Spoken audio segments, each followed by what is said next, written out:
President Donald Trump, U.S.'s golden age begins. Vietnam leaders congratulates Donald Trump as 47th U.S. President. Western Nagi and Spring Color Program 2025. You're watching today's news on NTV. My name is Nguyễn Thị Minh and I will be your guide through today's latest update. The golden age of America begins right now. From this day forward, our country will flourish and be respected again all over the world, Mr. Donald Trump said in the Capitol, where his inauguration was held indoor for the first time in decades due to freezing weather. Donald John Trump. Donald Trump vowed a new, golden age, as he took the oath for a historic second U.S. presidential term on January 20th. Painting a picture of an America in decline that only his hardline policies can restore to glory. It was the first time a presidential inauguration took place inside since January 1985 for then-President Ronald Reagan's second inaugural ceremony. In an often divisive address in the U.S. Capitol, the 47th president promised a blitz of orders including the declaration of a national emergency. Donald Trump pledges to put America first as he marks a new chapter for the country. After being sworn in as the 47th President of the United States, Mr. Donald Trump immediately signed nearly 100 executive orders related to a wide range of fields, thereby realizing his election campaign commitments. On January 21st Hanoi time, Party General Secretary Tô Lâm, State President Lương Cường, and Prime Minister Phạm Minh Chính extended their congratulations to Donald Trump on his inauguration as the 47th President of the United States. The Vietnamese senior leaders emphasized that Vietnam regards the U.S. as a strategically important partner, highlighting significant strides in bilateral cooperation in recent years. They expressed confidence that under President Trump's leadership, the Vietnam-U.S. relationship will continue to thrive.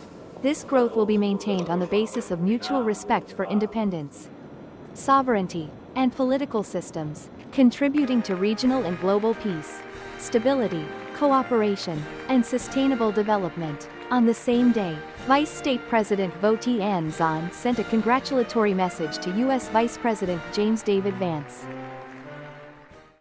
On the afternoon of January 21st, under the chairmanship of Provincial Party Secretary, head of the Steering Committee Nguyễn Thị Minh Khai, the Steering Committee on Summarizing the Implementation of Resolution 18 held a meeting to listen to and give opinion on the content of the arrangement and streamlining of the organizational apparatus. Concluding the meeting, Mr. Nguyen Duc Trung, Secretary of the Provincial Party Committee, head of the Steering Committee, affirmed the work of arranging and streamlining the organizational apparatus that the work of reorganizing and streamlining the apparatus is indispensable. The Provincial Party Secretary especially noted that issues that have been approved by the Central Committee, the Provincial Steering Committee and the Provincial Party Executive Committee must be urgently completed and all conditions must be prepared for implementation. Contents under the authority of the province with specific characteristics and features must continue to be studied and decided in the spirit of convincing explanations. Provincial Party Secretary requested that the plan to arrange the organizational apparatus of the provincial and district party blocks, the Vietnam Fatherland Front and socio-political organizations at the provincial level must be completed before February 15, 2025. The plan to arrange and streamline the organizational apparatus of the provincial government bloc must be completed no later than February 21, 2025. Coming up next are some updated news.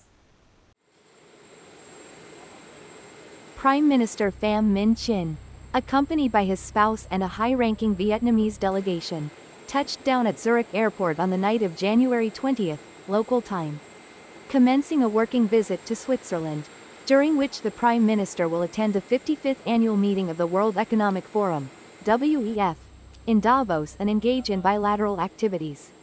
This year's WEF Davos conference, themed Collaboration for the Intelligent Age, is a prominent event gathering approximately 3,000 leaders from countries, international organizations, and leading global corporations. While in Davos, Prime Minister Pham Minh Chinh will preside over and participate in numerous dialogues and discussions on key topics. These include a plenary session on the Association of Southeast Asian Nations, a national strategic dialogue between Vietnam and the WEF, and a special dialogue between the WEF and the Prime Minister. Theo các quy định được áp dụng từ năm The Ministry of Labor, 1979, Invalids and Social Affairs said the total number of Vietnamese workers going abroad for employment last year reached nearly 159,000, including nearly 53,000 female workers, which represents 127% of the annual target. Japan, South Korea and Taiwan, China, continue to be the traditional markets that receive the most Vietnamese workers, while some European markets have also increasingly opened up to Vietnamese labor. According to the Ministry of Labor, War, Invalids and Social Affairs, the Overseas Employment Program in 2024 saw a rapid recovery, generating significant foreign currency inflows. Statistics show that each year, Vietnamese workers abroad contribute between $3.5 billion United States dollars and $4 billion to the national economy.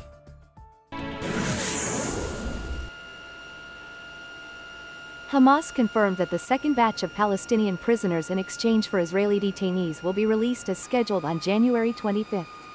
Under the ceasefire agreement in Gaza, Hamas' statement confirmed that the next group of hostages will be released in exchange for prisoners and Palestinians being held by Israel.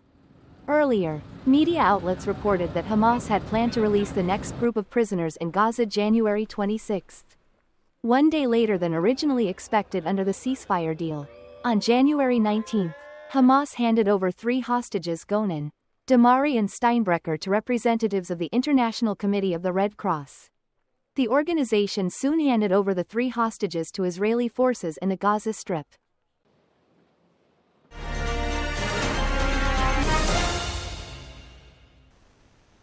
On the evening of January 20, the Western Nghệ An Spring Color Program 2025 with the theme of the Bright Spring in the West took place at GK Communal Stadium, Con Cuông District. The Spring Festival Night of Western Nghệ in 2025 is a festival of sounds and colors of the Nghệ Highlands. With the participation of hundreds of actors, artists from the Provincial Traditional Arts Center and mass art troupes from the districts. The art troupes bring unique performances of the region to the festival. We are honored and proud to bring to the festival a bamboo dance performance imbued with national identity. The Spring Festival Night of Western Nghệ in 2025 is held on the occasion of the Lunar New Year to celebrate the party and the spring of Thai 2025. The program includes activities such as folk song performances, folk dance, traditional folk festival rituals and traditional costumes of Nghệ and ethnic minorities. This special event is held annually for ethnic minorities in 11 mountainous districts of Nghệ An province every time Tet comes and spring comes. Participating in the Spring Festival 2025. I hope everyone knows the identity of the Hmong ethnic minority. First is the costume.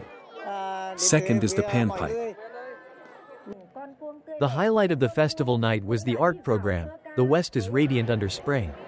The special singing and dancing performances at the event told vivid stories about the cultural colors, folk arts, folk songs, and folk dances of the Kin, Thai, Tho, Hmong, Ko Mu, Odu ethnic groups. The program very meaningful. The program praises the culture of Western Nghệ An. This is the 10th year that the Western Spring Festival has been organized to preserve and promote the good customs of the ethnic communities in Western Nghệ An during the traditional Tet holiday. Through the program, the organizing committee hopes that the program will contribute to consolidating the great solidarity of the Vietnamese ethnic groups, introducing and promoting the tourism potential of Western Nghệ An as a friendly destination. It's time to say goodbye. Thanks for your watching and see you next time.